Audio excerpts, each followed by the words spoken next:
All right, so let's review our appeals discussion review questions. So in this scenario, we have one out and a runner at first base. And what's going to happen is the batter is going to hit a high fly ball to right field. Now R1 has taken off, trying to go around the bases, thinking that there's two outs. So he's rounded second and is well on his way to third. At this point, he's realized that he's got to get back to first. So to do this, he decides he's going to take the quickest way possible by running straight back to the base. Pulls a Larry Walker, as it turns out. I'm going to share a story about that year. I was on first, and Gino was coaching third base, put the hit and run on.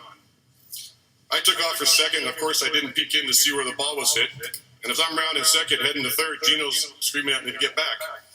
Well, it turned out the ball was hitting the air to right center. So I got back, slid in, easily safe, called out. Get up, down the umpy's blind, and a bunch of other choice words. And Ken Brent, who was at first coaching that day, grabbed my arm and said, "Larry, you're out." I argued with him too. It turns out, getting back to first base, you do not cut right behind the pitcher's mound through the infield, which is what I did. I already touched second once. Why the heck do I got to touch it again? Needless to say, I learned the rules and eventually how to run the bases. And he ends up being safe back at first base. So now the defensive coach is livid. He said that the runner didn't retouch second base on his way back to first. So what does the defense have to do to properly appeal this? So first of all, let's ask ourselves, what are they appealing and why? And as you can see, they're going to be appealing that the runner did not touch second base on their way back to first base. Remember that all the bases have to be touched in order and in reverse order if they're going back the other way. So for a proper appeal, the ball must be live. And the ball, if time had been called for some reason, we have to put it back into play. Secondly, we have to remember that the appeal has to be made before the next pitch or play. And third is that the appeal has to be precise and unmistakable. So they can't be guessing. So there's two ways the defense could potentially appeal this play.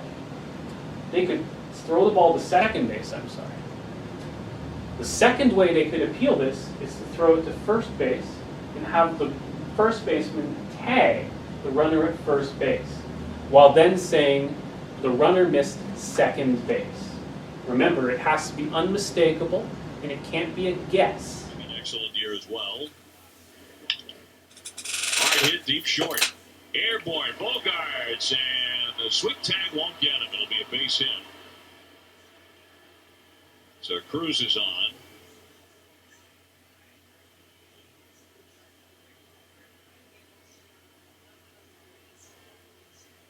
Oh, he never touched the base, did he? Yeah, that's we're going to call. So let's take this situation and expand on it a little bit. So in this same situation, the pitcher's now asked for the ball and has pitched to the next batter. Can they appeal this play at second base? The answer is no. Once that next pitch or play has happened, they have lost that right to appeal. So the runner is now safe at first and cannot be put out on appeal. So remember, the most important question to ask yourselves when an appeal situation happens is, has there been a pitch or a play at the end of continuous action? If the answer is yes, then the defense can't appeal. If the answer is no, then they have every right to appeal the mistake.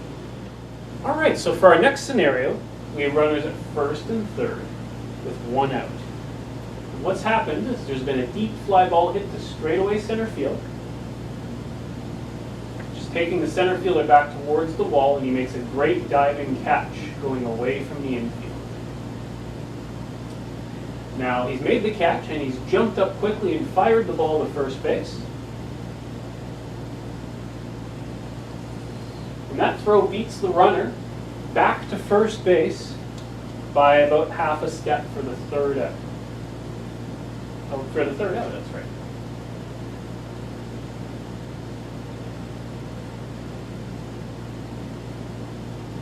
catch made it 2 out, right? So now we have 2 out. All right, Throw's so coming back. the center fielder's caught it for the second out. He's fired it back to first base. And that throw beats the runner, returning to first base for the third out and final out of the inning. All right. The runner from third, who had already gone home, has touched the plate before that out has been made at first base. But the defense is now saying, well, it's the third out of the inning at first base. It should be a force out. And then because it's the third out of the inning at first base, and it's a force out, we can't have runs score, right? Is this correct, or is it not correct? So we need to ask ourselves some critical questions. First of all, that third out at first base, is it a force out, or is it an appeal? So remember when we talked about what a force out was? A force out is when the batter runner forces any other runners to move to the next base. Because that fly ball was caught, that has not occurred. So this is not a force out. This then becomes an appeal. And all appeals are time plays. So because that third out at first base happened after the runner scored, that run will count.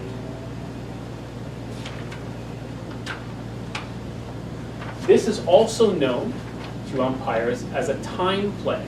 So the home plate umpire has to remember to make sure that they can see when the out at first base occurred and when the runner touched home, so they can determine which of these two actions occurred first. So because this is a time play, it's really important for the plate umpire to get in the right position so that they can see which action occurred first, whether it was the runner touching home plate or the third out at first base. So as Rhonda just showed you, you want to take a step back and work back from the point of the plate and then move to your left if possible to get that play at first base and the play at the plate lined up. In this case, because the runs score, you want to indicate to the umpire, or sorry, the scorekeeper, that that run counts so that there is no confusion and to show that you're on top of the play. Rhonda, how would you do that? So as a plate umpire who's lined up and saw the whole thing, I'm going to point emphatically at the plate.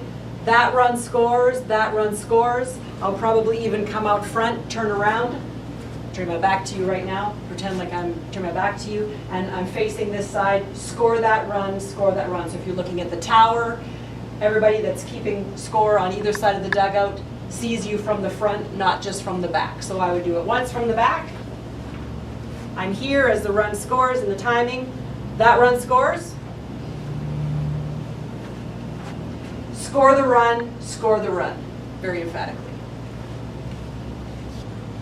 So our final review question, remember that there's still a runner at third and a runner at first with one out. And we're going to talk about whether or not multiple appeals can happen. So can multiple appeals happen? The short answer is yes. You can appeal any misaction. So in the same situation, we have this deep fly ball to center field, which is caught by the center fielder for the second out of the inning. And they're going to throw back to first base, try and get the runner at first, and they successfully do so for the third out of the inning. Now, as we learned before, the runner from third is going to try and score. But this time they do something a little tricky.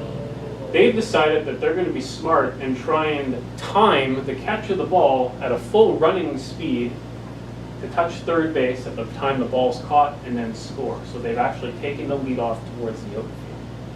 And let's say they've gone, and in this case, they've touched third base, touched home plate, and just like before, they've touched home plate before the third out of the inning has occurred.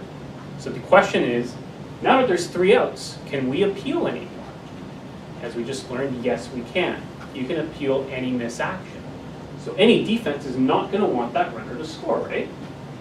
So what the defense can do, as long as the defense has not left the field, they can either tag that runner if he's still around home plate and say that they missed first or home plate, or they can throw the ball to third base and say that the runner did not properly retouch or tag up from third base. That would then become what's known as an advantageous fourth out. And the reason that that is an important thing in this particular scenario is it takes a run off the board.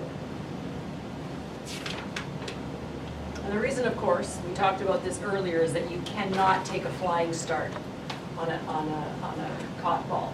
That is illegal in baseball to take a flying start to build up your speed. You must be in contact with the base at the time the ball is touched.